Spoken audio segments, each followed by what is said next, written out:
नमो बुद्धा.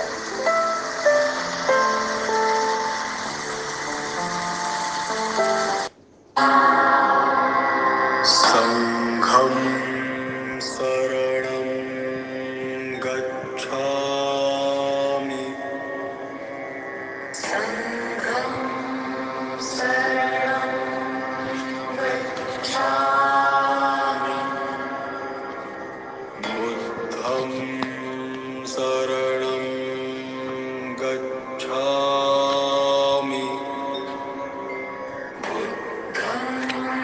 शरणं गच्छामि. धम्मं शरणं गच्छामि. धम्मं शरणं गच्छामि. संघं शरणं गच्छामि. संघं शरणं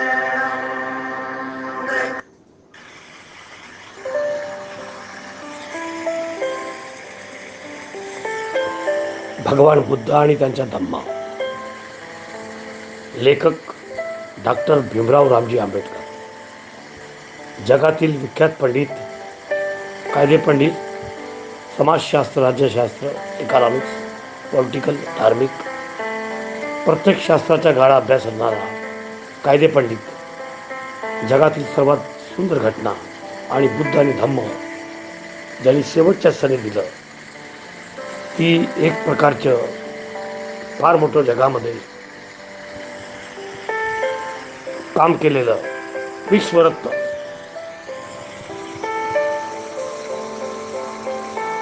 ज्यामध्ये एक माणसाने 2500 वर्षानंतर भगवान बुद्ध, महावीर, सम्राट अशोक आणि त्यांच्या लेवलला पोहोचवून नेणारा माणूस डॉक्टर भीमराव रामजी आंबेडकर बाबासाहेब यांची पुस्तक वाचताना मला फार चांगलं वाटतं. ही संधी मला मिळालेली आहे आणि ती नागपूरमध्ये दीक्षाभूमीच्या परिसरामध्ये मी ग्रहण देत आहे. तर मित्रांनो, भगवान बुद्ध भाग 5. भगवान बुद्ध व त्याचे पूर्वकालीन. भगवान बुद्ध आणि वैदिक ऋषी. वेद हा एक मंत्र म्हणजेच ऋचा आणि किंवा स्तोत्राचा संग्रह आहे. या ऋचाचे जे उच्चारण करतात त्याची ऋषी म्हणतात. मंत्रमध्ये इंद्र, वरुण, अग्नी, सोम, ईशान्य, प्रजापती, ब्रह्म, मेहदी, यम इत्यादी देवतांना केवळ धावा करण्याची प्रार्थना होय. ह्या प्रार्थना शत्रूविरुद्ध सहाय्य करण्यासाठी, धनप्राप्तीसाठी, भक्ताकडून अन्न, मांस आणि मद्य याची नैवेद्य स्वीकारण्याची विनंती करण्याची केलेली प्रार्थना होय. वेदामध्ये फारसे तत्वज्ञान नाही, परंतु काही वैदिक ऋषींनी रचलेल्या कविता आहेत. त्यापैकी काही तात्विक स्वरूपाच्या कल्पना आहेत. ह्या वैदिक ऋषींची नावे येण्याप्रमाणे: अगम शर्ण, प्रजापती परश्रेष्ठी, ब्राह्मण सत्पी आणि बुरस्तत्पी, अनिल, दीर्घतमा, नारायण, हिरण्यगर्भ आणि 8वा विश्वकर्म.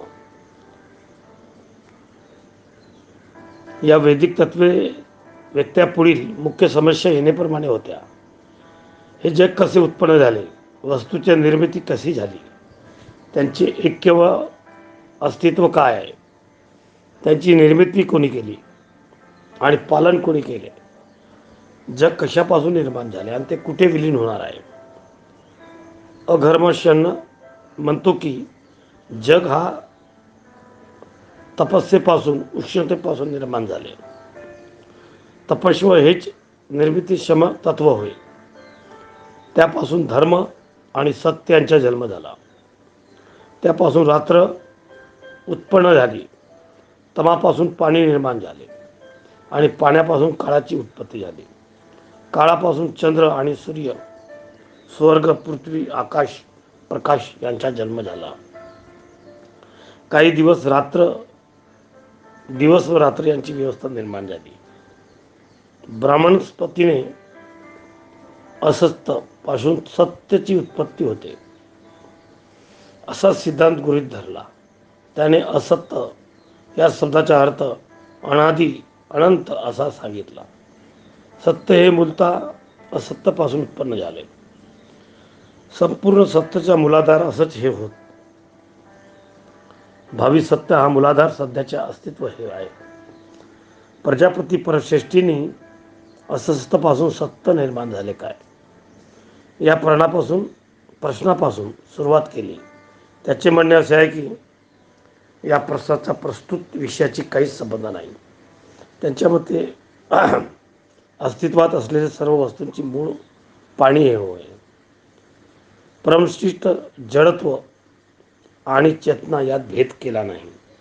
त्याचे मते पाणी एका स्वाभाविक तत्वानुसार स्वतःचे रूपांतर वेगवेगळ्या वस्तूंमध्ये करून घेते.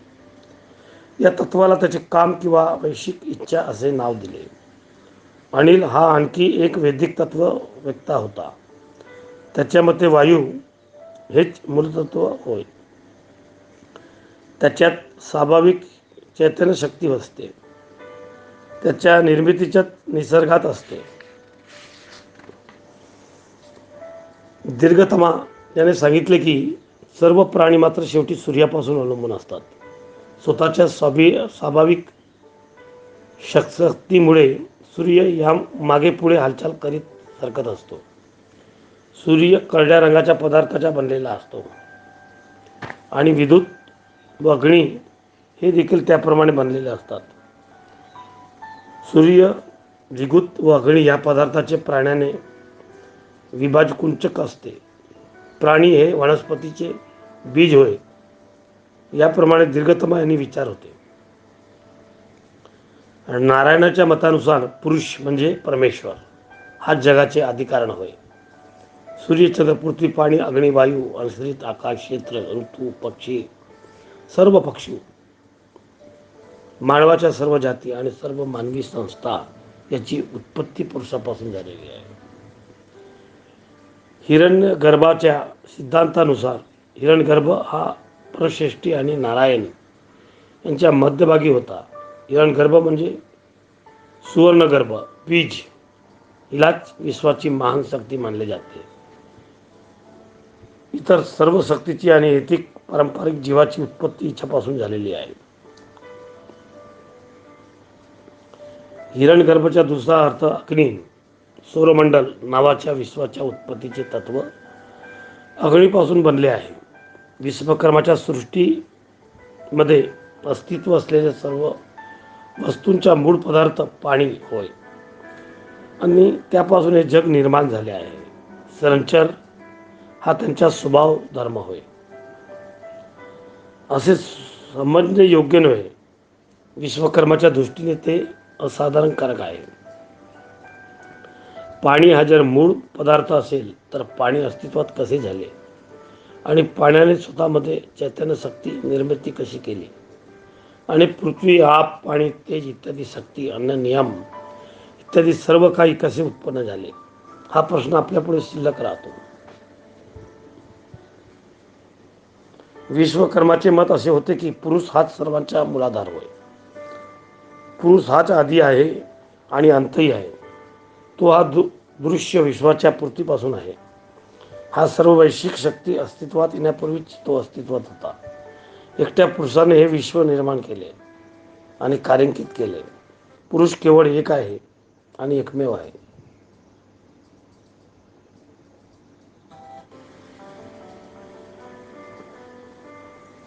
एकट्या पुरुषाने हे विश्व निर्माण केले आणि कार्यान्वित केले. केवळ पुरुष एक आहे आणि एकमेव आहे.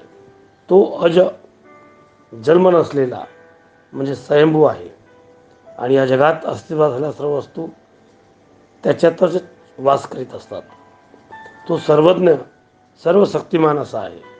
तो निर्माता आणि सहनकर्ता आहे. जनक म्हणून त्याने आपल्या उत्पन्न केले आणि धर्मराजाप्रमाणे सारक या नात्याने अस्तित्वातील सर्व वस्तूचा अंत कसा होणार हे त्याला माहीत आहे. भगवान बुद्धांना सर्वच वैदिक ऋषी आदरणीय वाटले नाहीत. त्यापैकी केवळ 10 वैदिक ऋषीची त्यांनी अति प्राचीन आणि मंत्राचे खरेखुरे जनक मानले. परंतु मानवाची नैतिक पातळी उंचवणारे असे त्या मंत्रामध्ये त्यांचे काही आढळले नाही. त्यांच्या मते वेद हे ओसाड वाळवंटाप्रमाणे निष्प्रयोजन आहे. म्हणून भगवान बुद्धांनी वेदापासून काही शिकता येईल किंवा त्यापासून काही ग्रहण करता येईल अशा योजनेने मानले नाही. म्हणून भगवान बुद्धांनी वेद मंत्र बाजूला सारले. त्याचप्रमाणे वैदिक ऋषीच्या तत्वज्ञानात त्यांनी सामाजिक मूल्याबद्दल काहीही आढळले नाही. निसंदेश ते ऋषी सत्य प्राप्त करून घेण्यासाठी धडपडत होते.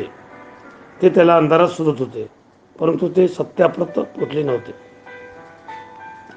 त्यांचे सिद्धांत म्हणजे तर्कशास्त्राच्या किंवा वस्तुस्थितीच्या आधार नसलेले केवळ कल्पना होत्या.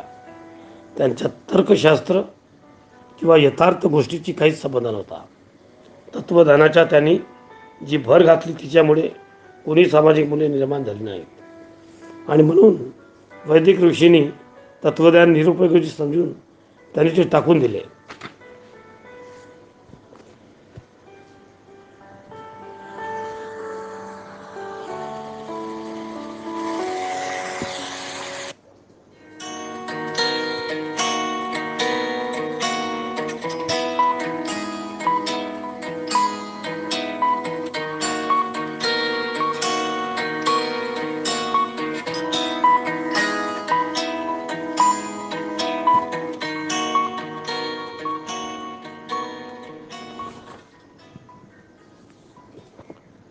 तत्ववेता कपिल भारतवर्षातील प्राचीन तत्वज्ञानाचा कपिल हा अग्रगण्य होता.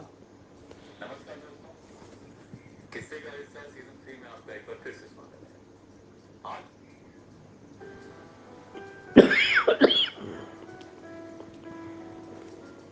त्याच्या तत्वज्ञानाविषयक दृष्टिकोन अनुपम होता. तो केवळ एक तत्वज्ञ म्हणून नव्हता, तर एक दार्शनिक वर्ग असावा असे त्याचे स्थान आदित्य होते. त्याच्या तत्वज्ञानाला सांख्य तत्वज्ञान म्हणून ओळखले जाईल. त्याच्या विचारातील मूलतत्वांचे स्वरूप थक्क करून टाकणारे होते. सत्याच्या पुराव्याच्या आधारे पाहिजे. सांख्य तत्वज्ञानाचे ते पहिले तत्व होते. पुराव्याखेरीज सत्य असू शकत नाही. सत्याला सिद्ध करायचे कपिलाने सिद्धतेने फक्त 2 प्रमाण मार्ग मानले. एक प्रत्यक्ष ध्यान आणि दुसरा अनुमान ध्यान. प्रत्यक्ष ध्यान म्हणजे इंद्रियाच्या माध्यमाने आपल्याला समोरील वस्तूचे आकलन.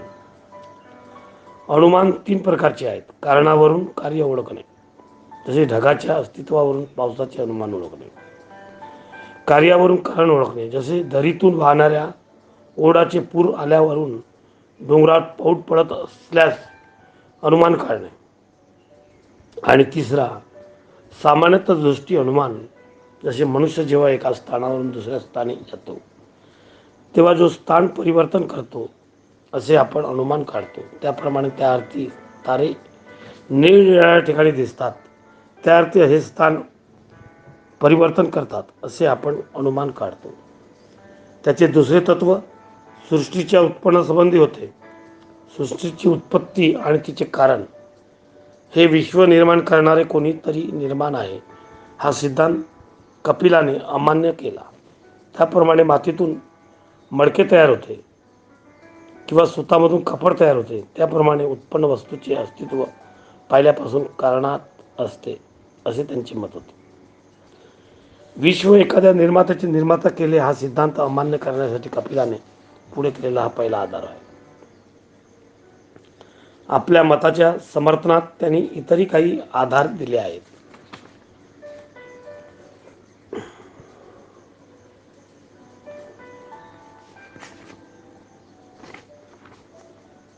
असत्य हे कोणत्याही कृतीचे कारण होऊ शकत नाही. वास्तवात नवे असे काहीच उत्पन्न होत नाही.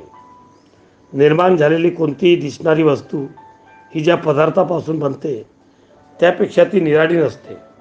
ती ज्या पदार्थापासून बनवलेली असते त्या सामग्रीच्या स्वरूपात ती अगोदरपासून अस्तित्वात असते. अशा निश्चित सामग्रीपासून केवळ निश्चितच स्वरूपाची वस्तू तयार होऊ शकते आणि काही विशिष्ट स्वरूपाच्या सामग्रीपासून विशिष्ट स्वरूपाचा पदार्थ निर्माण होतो. तर मग या इंद्रियांना अनुभव होणाऱ्या विश्वाचे मूळ कोणते? कपिल म्हणतो उत्क्रांत वस्तू. व्यक्त म्हणजे ती विकास पावलेली आहे आणि अनुक्रांत अव्यस्त म्हणजे जी वस्तू पूर्वीपासून अस्तित्वात होती. यांनी ते गोचर इंद्रियाद्वारे जाणता येण्याजोगे विश्व बनले आहे. व्यक्त वस्तू ही अव्यक्त वस्तूचे मूळ असू शकत नाही. व्यक्त वस्तूंचा आकार मर्यादित असतो आणि विश्वाच्या मुळात जे स्वरूप त्यांच्याशी तर ते विसंगत आहे. सर्व व्यक्त वस्तूचे परंपरांशी काही असे साम्य असते आणि म्हणून एक व्यक्त वस्तू दुसरींचे अंतिम मूळ आहे असे म्हणता येत नाही. शिवाय ज्या अर्थी त्या सर्व एखाद्या मुळा स्रोतापासून अस्तित्वात आलेल्या असतात त्या अर्थी त्या वस्तू त्याच्या मूळ सुरुस्त होऊ शकत नाही. नंतर कपिलने असे विधान मांडले की जर कार्य हे कारणाने बनलेले असते तरी ते कारणापेक्षा निराळे असले पाहिजे. म्हणून विश्व अंतिम कारण असू शकत नाही. दुसऱ्या एखाद्या अंतिम कारणाचा तो परिणाम असला पाहिजे.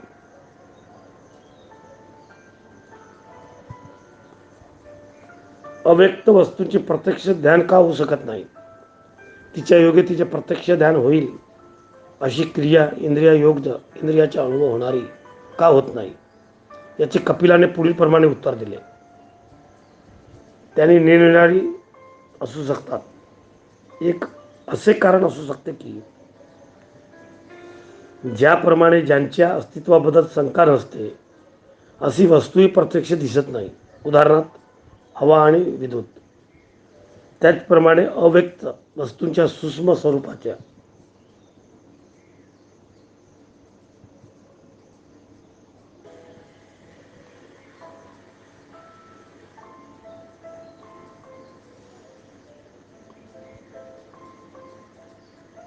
त्याची कारणे निराळी असू शकतात.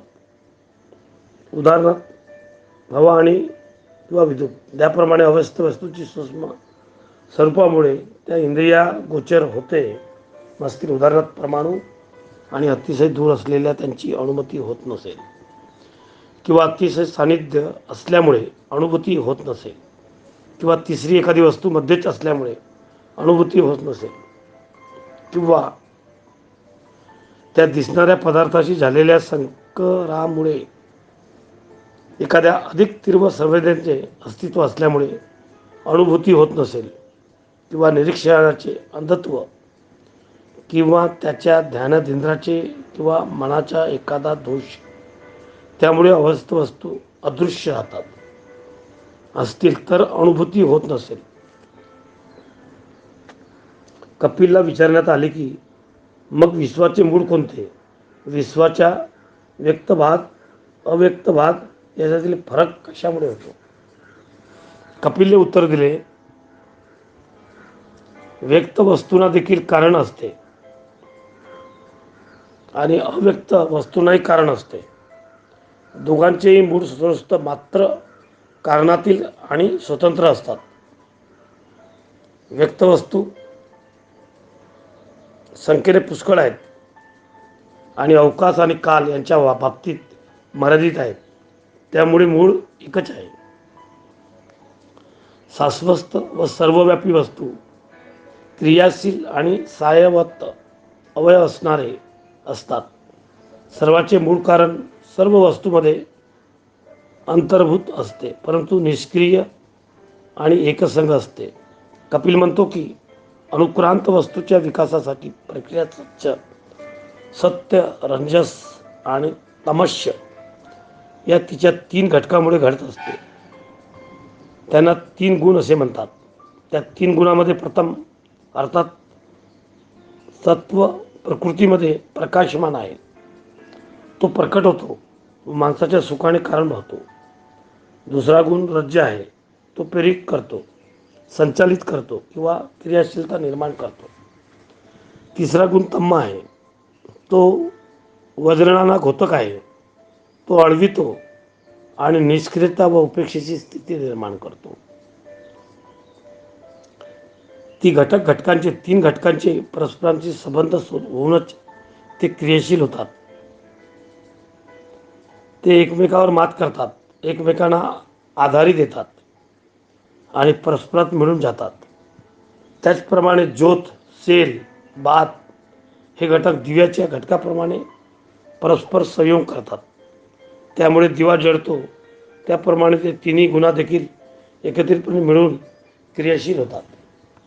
जेव्हा या तीन गुणातील समतोल असतो आणि कोणतेही एक गुण दुसऱ्यापेक्षा वरचढ होत नाही, तेव्हा ते विश्व अचेतन असल्याप्रमाणे होते व त्याची उत्क्रांती थांबते. तेव्हा या तीन गुणात समतोल नसतो आणि कोणतेही एक गुण दुसऱ्यापेक्षा वरचढ होतो, तेव्हा या विश्वसत्तेचे सचेतन होते, त्याची उत्क्रांती सुरू होते. गुणाचा समतोल का बिघडत जातो, या प्रश्नाचं उत्तर देताना कपिल म्हणतो, दुःखाच्या अस्तित्वामुळे ते तीन गुणाचा समतोल बिघडतो. कपिलच्या तत्वातील सिद्धांत हे असे होते. सर्व तर्क व्यक्त्यापैकी कपिल मुनीने तत्वज्ञानाच्या बुद्धावर विशेष प्रभाव पडला होता. त्याची शिकवण तर्कशास्त्र किंवा काही अंशी वास्तवता यावर आधारलेली आहे. असा कपिल हा एकच तत्वज्ञ असल्यामुळे बुद्धांना आढळून आले. तथापि कपिलने सांगितलेल्या सर्व गोष्टींची त्याने स्वीकार केला. बुद्धांनी कपिलच्या फक्त तीन गोष्टी ग्राह्य धरल्या. सत्य हे पुराव्यामध्ये सिद्ध करता आले पाहिजे व यथार्थ त्याच्या बुद्धिवादाला आधार असला पाहिजे, हे त्यांनी मान्य केले. ईश्वर अस्तित्वात आहे किंवा त्याचे विश्व निर्माण केले हे गृहीत धरण्यात तर्कशास्त्राच्या वस्तुस्थितीचा कोणताच आधार नाही, हे त्यांनी मान्य केले. जगात दुःख आहे हे त्यांनी मान्य केले. कपिलाच्या शिकवणीतील इतर भाग अनावश्यक समजून त्यांनी सोडून दिला.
ब्राह्मण ग्रंथ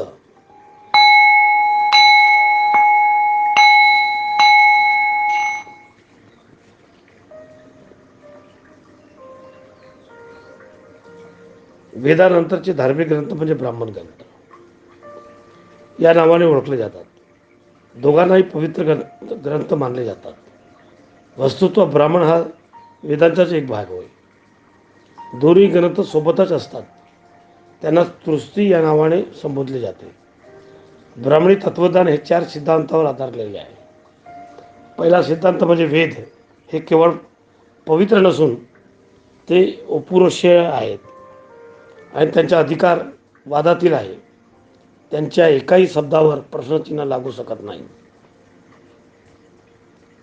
ब्राह्मणी तत्वज्ञानाचा दुसरा सिद्धांत असा आहे की वैदिक यज्ञ केले धार्मिक विधी आणि समारंभ पार पाडले आणि ब्राह्मणांना दक्षिणा दिली तरच आत्म्यांना मुक्ती मिळते. म्हणजे जन्म मरणाच्या फेरीतून त्यांची सुटका होते. वेदात सांगितले आहे की आदर्श धर्माचीच कल्पना ब्राह्मणाची होती असे नव्हे, तर आदर्श समाजाविषयी त्यांची एक कल्पना होती.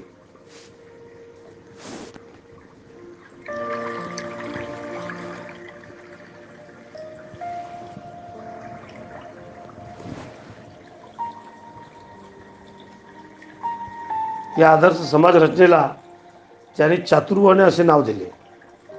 चातुर्वर्णाची कल्पना वेदांत सांगितली आहे.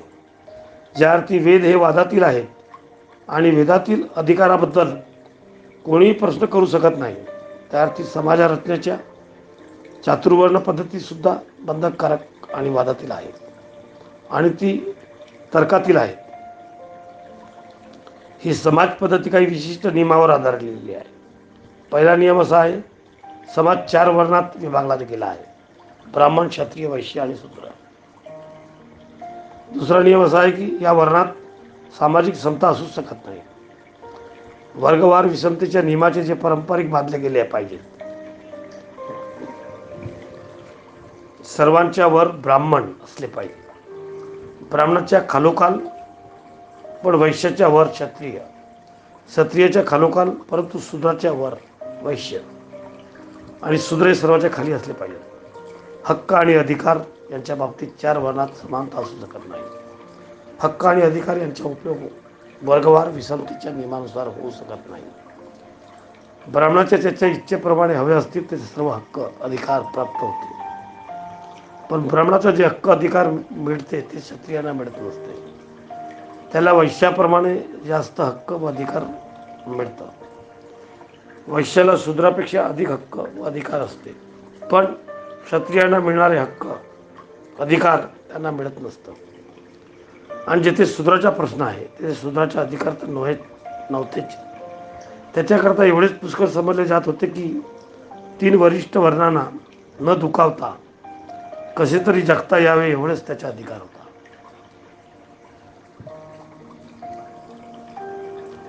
चातुर्वर्णाचा तिसरा नियम व्यवसायात विभागणी संबंधी व जीविकेच्या साधनासंबंधी होता. अध्ययन, अध्यापन आणि धार्मिक विधी. अध्ययन, अध्यापक आणि धार्मिक विधी करणे हे ब्राह्मणाचा व्यवसाय होता. क्षत्रियांचा व्यवसाय लढाई करणे, मारणे, मरणे हा होता. व्यापार हा वैश्याचा व्यवसाय होता आणि या 3 वर्णांनी सेवा करणे हा शूद्रांचा व्यवसाय होता. निरनिराळ्या वर्णाच्या दिलेले व्यवसाय हे खास त्या वर्गासाठी होते. प्रत्येक वर्ण केवळ स्वतःचाच धंदा करू शकत असे. एका वर्णाचा व्यवसाय दुसऱ्याला शिरता येत नव्हते. चातुर्वर्णाचा 4था नियम शिक्षणाच्या हक्कासंबंधी होता. चातुर्वर्णाच्या पद्धतीनुसार शिक्षणाचा हक्क फक्त ब्राह्मण, क्षत्रिय आणि वैश्य ह्या पहिल्या 3 वर्णांना होता. शूद्रांना शिक्षणाचा हक्क नाकारण्यात आला होता. चातुर्वर्णाच्या या नियमाचे शिक्षणाचा हक्क केवळ शूद्रांनाच नाकारता आला नव्हता, तसेच ब्राह्मण, क्षत्रिय, वैश्य वर्गातील स्त्रिया देखील त्या नाकारण्यात आलेल्या होत्या. आणखी एक 5वा नियम होता. या नियमानुसार माणसाने मनुष्य 4 आश्रमात किंवा भागात विभागले गेले होते. पहिल्या आश्रमात ब्रह्मचर्याश्रम म्हणत, दुसऱ्याला गृहस्थम असे म्हणत, तिसऱ्याला वानप्रस्थाश्रम आणि 4थ्याला संन्यास असे नाव होते. पहिल्या आश्रमाचे उद्दिष्ट अध्ययन व शिक्षण हे होते. दुसऱ्या आश्रमाचे उद्दिष्ट वैवाहिक जीवन जगणे होते. तिसऱ्या आश्रमाचे उद्दिष्ट माणसाच्या वनवासी जीवनाची परिचित करणे, गुरेताग न करता कौटुंबिक बंध तोडून टाकणाऱ्या जीवनाशी ओळख करून देणे होते. 4थ्या आश्रमाचे उद्दिष्ट माणसाच्या ईश्वराची शोध घेण्यास, त्याच्यातील विलीन होण्यास समर्थ करणे हे होते. या आश्रमाचे फायदे फक्त 3 वरिष्ठ वर्णाची पुरुषांनाच घेता येत होते. पहिला आश्रम शूद्र व स्त्रिया यांच्याकरता वर्जित होता. ज्याप्रमाणे चौथाही आश्रम शूद्र व स्त्रियांना वर्ज होता. चातुर्वर्ण्य नावाची अशी दिव्य ईश्वरकृष आधार समाज रचना जिला चातुर्वर्ण असे नाव देण्यात आले होते. ब्राह्मणांनी या नियमाच्या आदर्शाचे स्वरूप दिले आणि या गोष्टी पूर्ण सावधगिरी घेण्यात आली. त्यात कुठल्याही पळवाटा किंवा उणिवा न ठेवता तो आदर्श प्रत्यक्षात उतरविला जावा. ब्राह्मण तत्वज्ञानातील एक चौथा सिद्धांत कर्मवाद होय. हा आत्म्याच्या जन्मा मरणाच्या फेऱ्याच्या सिद्धांतावर एक भाग होता. ब्राह्मणाने कर्मवादाचे तत्वज्ञान हे पुरुष जन्म घेऊन जेव्हा आत्मा नव्या देशात प्रवेश करतो तेव्हा तो कुठं जातो या प्रश्नाचा दिलेले उत्तर होय. आणि ब्राह्मणी तत्वज्ञानाचे उत्तर असे की हे माणसाच्या पूर्वजन्मातील कृत्यावर अवलंबून असते. दुसऱ्या शब्दात सांगायचे म्हणजे त्यांच्या पूर्वजन्मीच कर्मावर अवलंबून असते.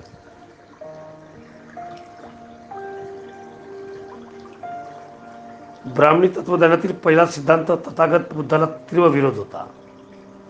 वेद हे अपौरुषेय आहे व त्याच्या अधिकार वादातील आहे हे त्याचे म्हणणे भगवान बुद्धांनी नाकबूल केले. त्याच्यामध्ये अपौरुषेय व वादातील अशी कोणतीही गोष्ट असू शकत नाही की जी चूक होण्याच्या शक्यतेच्या परिघात असते. कोणती गोष्टीची फेरतपासणी किंवा फेरविचार करण्यास विरोध नसावा, कारण कोणतीही गोष्ट अंतिम सत्य असू शकत